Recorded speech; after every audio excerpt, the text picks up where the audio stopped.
ભ્રષ્ટ જુઠ્ઠી પાર્ટી એટલે કે બીજેપીએ ગુજરાતની જનતાને શોષણ કરવામાં, ડરાવવામાં, દબાવવામાં, ધમકાવવામાં અને તાનાશાહી કરવામાં કોઈ કસર છોડી નથી. પણ બીજેપી પાર્ટીની આટલી હદ સુધીની તાનાશાહી હોવા છતાંય, આટલી હદ સુધી ગુંડાઓ જેવું વર્તન હોવા છતાંય ગુજરાતના કેટલાક યુવાનો ભાજપની આંખમાં આંખ નાખીને એને લલકારે છે. ભાજપની છાતી ઉપર પગ રાખી અને ગુજરાતના કેટલાક તરવરિયા યુવાનો જનતા માટે લડાઈ લડી રહ્યા છે. અને આ વાત જ ભાજપને ખટકે છે કે જાણે કે અંગ્રેજોનું શાસન હોય એવી રીતે મન ફાવે એવું કરવાની એમને સત્તા છે. તેમ છતાંય ચૈતરભાઈ વસાવા જેવા કે ગોપાલભાઈ કે ઈશુદાનભાઈ કે રાજુભાઈ કરપડા જેવા યુવાનો કેવી રીતે ભાજપની આંખમાં આંખ નાખીને બોલતા થયા છે. અને એ વાત એમને ખટકે છે.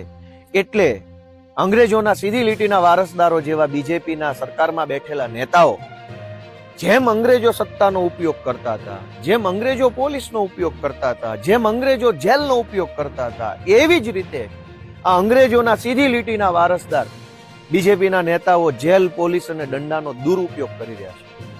ગુજરાતની અંદર આદિવાસી સમાજની ચેતના જગાડવાનું જેમણે કામ કર્યું છે, જે નેતાએ ગુજરાતના યુવાનોનો બુલંદ અવાજ ઉઠાવ્યો છે, જે નેતાએ વર્ષો સુધી કચડાયેલા, દબાયેલા અવાજને વાચા આપવાનું, વિધાનસભામાં વાચા આપવાનું કામ કર્યું છે, એવા આપણા સૌના અને અમારા નેતા આદરણીય ચૈતરભાઈ વસાવાની સાથે દ્વેષ ભાવનાથી, અંગ્રેજી માનસિકતાથી, અંગ્રેજોની માનસિકતાથી બીજેપી પાર્ટી અત્યારે બદલાની ભાવનાથી કામ કરી રહી છે. ભાજપનો પટ્ટો ગળામાં પહેર્યો હોય અને બળાત્કાર કરે તો થોડાક જ સમયમાં જામીનમાં છૂટી જાય છે. ભાજપનો પટ્ટો ગળામાં પહેર્યો હોય, ડ્રગ્સ વેચે તો પણ જેલમાંથી છૂટી જાય છે. ભાજપનો પટ્ટો ગળામાં પહેર્યો હોય, લૂંટ કરે તો પણ જેલમાંથી છૂટી જાય છે. ભાજપનો પટ્ટો ગળામાં પહેરીને છેડતી કરે તો પણ ટૂંકા ગાળામાં છૂટી જાય છે. ભાજપનો પટ્ટો ગળામાં પહેરી અને 2000 કરોડનું મનરેગા કૌભાંડ કરે તો પણ જેલમાંથી જામીન ઉપર છૂટી જાય છે. ભાજપનો પટ્ટો પહેરીને કોઈ પણ પ્રકારનું હલકામાં હલકું કૃત્ય જો ભાજપનો કોઈ માણસ કરે તો આ રાજ્યની અંદર પોલીસ, કોર્ટ, જેલ કશું જ કંઈ એને રોકતું નથી.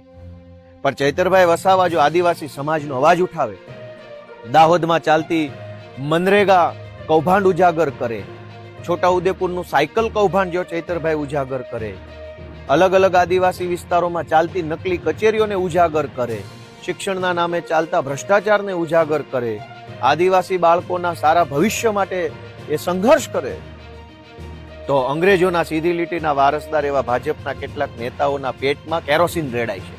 અને એટલે કાયદાનો દુરુપયોગ કરીને યેન કેન પ્રકારે ચૈતરભાઈનો અવાજ દબાવવા માટેની કોશિશ થઈ રહી છે. પણ એમ દંડાના જોરે, સત્તાના જોરે જો અવાજ દબાઈ જ જતો હોત તો દેશ જ ક્યાં આઝાદ થવાનો હતો. દંડાથી અવાજ આ દેશમાં દબાયો નથી અને દબાશે નહીં. જેલની દિવાલોમાં એ તાકાત નથી જે તાકાત સંઘર્ષની ભઠ્ઠીમાંથી પાકીને નીકળેલા એક યુવાનના અવાજમાં છે. એટલે ભાજપના ભ્રષ્ટ નેતાઓના મનમાં જો એવો વહેમ હોય કે ચૈતરભાઈ વસાવાને દબાવી અને સમગ્ર આદિવાસી સમાજના અવાજને રૂંધી શકશે તો એ ક્યારેય શક્ય બનવાનું નથી. આમ આદમી પાર્ટી ચૈતરભાઈ વસાવા અને ગુજરાતના આદિવાસી સમાજ સાથે મજબૂતીથી, તાકાતથી ઊભી છે. આજ ચૈતરભાઈ વસાવાના કેસમાં હાઈકોર્ટમાં સુનાવણી હતી. ગઈ વખતે સુનાવણી જ્યારે હતી, આની પહેલાની સુનાવણી, ત્યારે સુનાવણી સમયે સરકારી વકીલે આવીને એવું કહ્યું કે સરકાર સરકારી વકીલ બદલવા માંગે છે, નવી તારીખ આપો. એટલે ગઈ વખતની સુનાવણી ન થઈ શકી અને આજની તારીખ પડી. આજની તારીખે સરકારી વકીલ હાજર ન થયા, એવું કહ્યું કે આજે સુનાવણી નહીં શકે, આજે હડતાલ છે. સરકારી વકીલને વળી હડતાલ કેવી આવે? જે વકીલો બિન સરકારી નથી, પ્રોફેશનલ પ્રેક્ટિસ કરે છે, એ હડતાલનો ભાગ હોઈ શકે છે. પણ સરકારી વકીલ હડતાલનું બહાનું લઈ અને આજે તારીખ માંગી લે.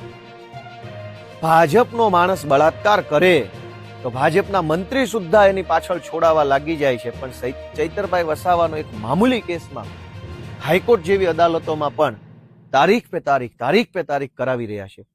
એક વખત પોલીસ હાજર ન રહે એક સુનાવણીમાં, બીજી સુનાવણીમાં વકીલ હાજર ન રહે સરકારી, ત્રીજી સુનાવણીમાં સરકારી વકીલ આવીને એવું કહે કે મારે નહીં, હવે બીજો વકીલ સરકારી આવશે, ચોથી સુનાવણીમાં પાછા સરકારી વકીલ હાજર ન રહે. આવી રીતે કાયદાનો અને કાયદાની પ્રક્રિયાનો ભયંકર દુરુપયોગ કરીને ગુજરાતના આદિવાસી સમાજનું અપમાન કરવાનું, ગુજરાતના આદિવાસી સમાજનો અવાજ દબાવવાનું કામ ભ્રષ્ટ જુઠ્ઠી પાર્ટી એટલે કે બીજેપીના કેટલાક હલકી માનસિકતા ધરાવતા નેતાઓ કરી રહ્યા છે. અમને ગર્વ એ વાતનું છે કે અમારા નેતા ચૈતરભાઈ વસાવા અડીખમ યોદ્ધાની જેમ આજ ઊભા છે. ભાજપની સત્તાની અંદર એ તાકાત નથી કે ચૈતરભાઈ વસાવા કે ઈશુદાનભાઈ કે ગોપાલભાઈ જેવા નેતાઓને આંખમાં આંખ નાખીને બોલતા રોકી શકે. એ અમારી તાકાત છે. ભાજપની સત્તા કે ભાજપના દંડામાં એ દમ નથી કે અમારી જેવા યુવાનોને બોલતા રોકી શકે, અમારે જેવા યુવાનોને આંખ ફાડીને જોતા રોકી શકે. સમય આજ ભાજપની તાનાશાહીનો છે, પણ સમય ક્યારે આવો નહીં રહે. અન્યાય, અત્યાચાર અને અનીતિનું શાસન ધ્વસ્ત થશે. આ શાસન પડી ભાંગશે અને ગુજરાતની અંદર જનતાના શાસનનો ઉદય થશે. એના પાયાની અંદર ચૈતરભાઈ વસાવા જેવા ક્રાંતિકારી આદિવાસી યોદ્ધાનું યોગદાન રહેશે. હું ભાજપના સૌ જે કંઈ પણ લોકો ભ્રષ્ટાચાર કરી અને ખાઈ બધી અને એકદમ તગડા થયા છે એમને કહેવા માંગુ છું કે તમારે જેટલી તાનાશાહી કરી હોય એટલી કરી લેજો. અફસોસ ન રહેવો જોઈએ કે તમે આ 2 જુલમ ઓછા કર્યા હતા. તમારા તમામ જુલમનો જવાબ અમે લોકતાંત્રિક પદ્ધતિથી આપશું. ચૈતરભાઈ વસાવા આપણી વચ્ચે ટૂંક સમય